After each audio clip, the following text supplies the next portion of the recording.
In a quiet village called Umuaka, surrounded by green fields and dusty roads, lived a family whose greatest possession was not money but love. Mr. and Mrs. Okeke struggled every day to provide for their children.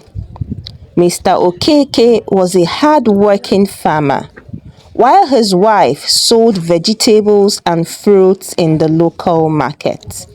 They never had enough money, but they never stopped believing that education could change their family's future. One rainy evening, the cries of newborn babies filled their tiny mud house. "Congratulations," the village midwife smiled. "God has blessed you with identical twin girls." Tears rolled down Mrs. Okeke's face as she held the babies close. "We shall call them Amara and Amaka," she whispered. "May they grow to become blessings to this family." Years passed. The sisters became inseparable. They dressed alike, they laughed alike, even their smiles looked exactly the same. Whenever one cried, the other cried too. The villagers often joked, "I don't know who is Amara and who is Amaka." Although they owned very little, happiness filled their little home.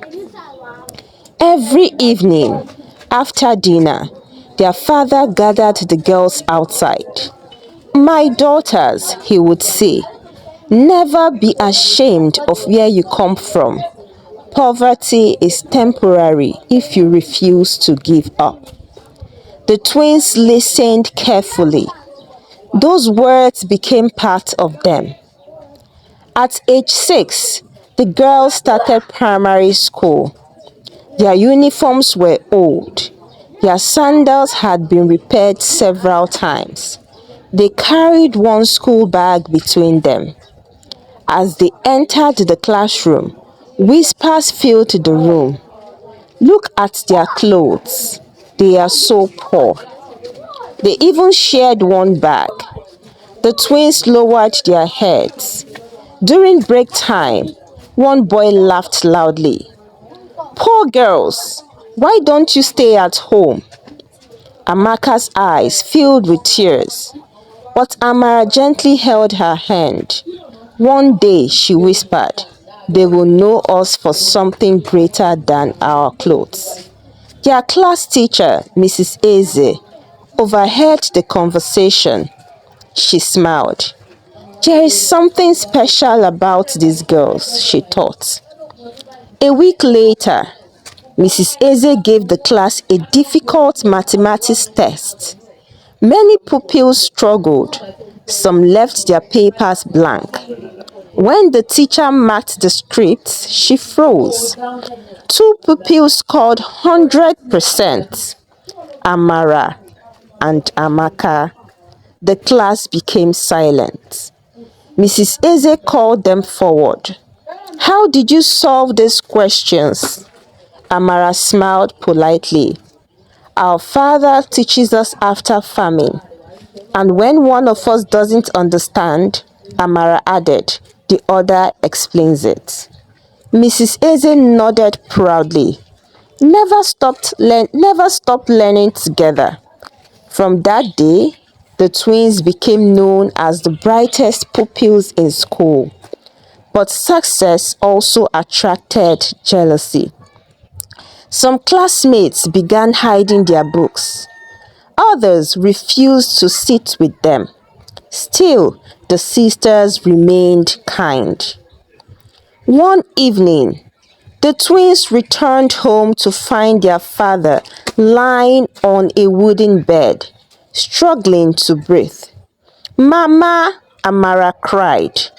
"What happened?" Mrs. Okeke wiped tears from her face.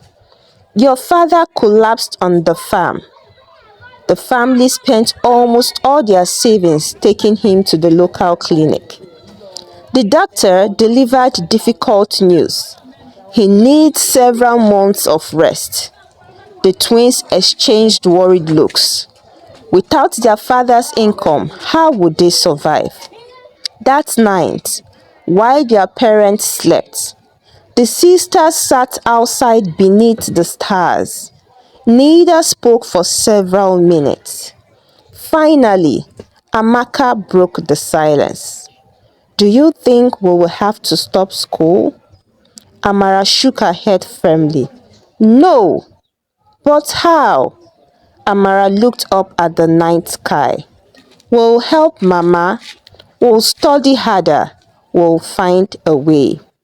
She stretched out her hand. "Promise me." Amaka held it tightly. "I promise. No matter what happens, we stay together. We never give up. And one day, we will lift this family out of poverty."